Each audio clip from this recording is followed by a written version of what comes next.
What is all about Yeah. the Startup Magazine? So basically, the goal is to champion different types of tech startups. Okay. So this issue here, it's just like this is our launch of this issue. So this one's all about health tech and well-being. So the features in it are all about how to take care of your well-being as a founder, how to take care of the well-being of your staff as a startup.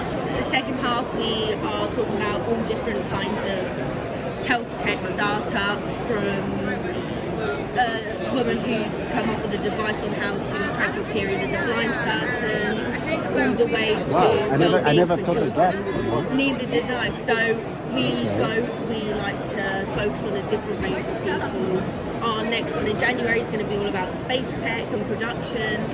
So every issue we have a different focus, but we also have a website where we focus on everything all the time. And what's the website called? Startupsmagazine.co.uk. Startup Magazine. And is this something that will be available from the website alone that you can? Yeah, you can get it digitally online. You Online. can also subscribe to it physically, and it will get sent to Sent to you. the oh my god. Yeah, and then we also just have a website and a LinkedIn that you can follow. And where are we today? We're at the business show. Business show, London Excel, Koiki Media. Thank you so much. 22nd of November. This is the first stand.